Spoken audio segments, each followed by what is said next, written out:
নমস্কার বন্ধুরা, আমি আজকে এখানে দেখাচ্ছি যে খুব কম সময়ের মধ্যে একটা চাট তৈরি। এর মধ্যে দিয়ে দিচ্ছি 1 বাটি মাখানা। মাখানাটা আপনাদের যার যতটা লাগবে সে ততটা দেবেন। এবার মাখানাটা আমি ততক্ষণই ভাজবো যতক্ষণ কিনা এরা মচমচে না হয়ে যাচ্ছে। আমি পুরো মচমচে না হওয়া পর্যন্ত ভাজবো।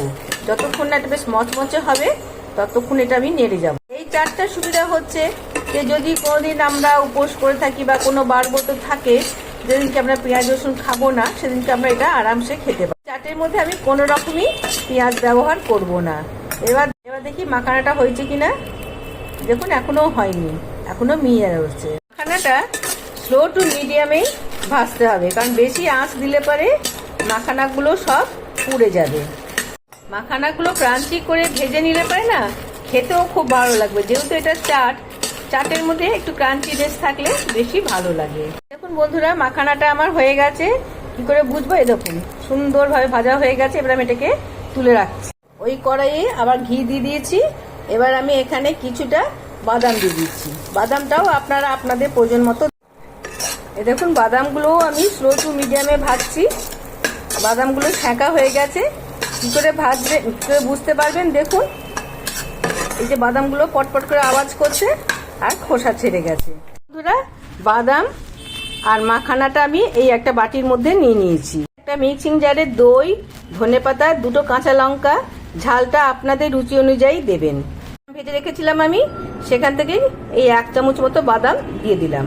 এটা পুরোটা আমি গ্রাইন্ড করে নিয়ে আসছি। এবারে দেখুন আমি বাদাম আর মাখানাটা ভালো করে মেখে নিচ্ছি। এর মধ্যে আমি দেব কুচনো শসা। এবার শসা, মাখানা, বাদাম খুব ভালো করে আমি মেখে নিচ্ছি। দিয়ে দিচ্ছি সন্ধব লবণ। সন্ধব লবণটা এই কারণে দিলাম, যদি আমরা কোনো পুজো আর্চার দিন করি তাহলে এটা আমরা খেতে পারবো। আপনারা ইচ্ছে করলে নর্মাল নুনও দিতে পারেন। লঙ্কা, বাদাম দিয়ে আমি যে চাটনিটা করে নিয়ে এসেছি, এবার সেটার মধ্যে মিশিয়ে দিচ্ছি। এবারে দেখুন কি সুন্দর এগুলো হয়ে গেছে। আমি এবারে এটা সুন্দর করে মিশিয়ে নিচ্ছি। এই দেখুন বন্ধুরা, আমার চাট রেডি, যেটা সম্পূর্ণ নিরামিষ কিন্তু প্রচন্ড পুষ্টিগুণে ভরা। প্রোটিন আছে, ভিটামিনস আছে, ক্যালসিয়াম আছে।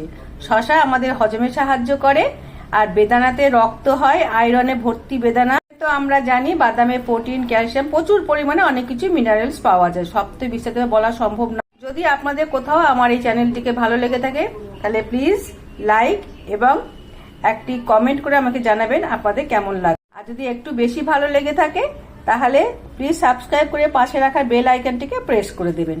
নমস্কার, দেখা হচ্ছে আগামী অন্য নতুন কোনো রেসিপির সঙ্গে।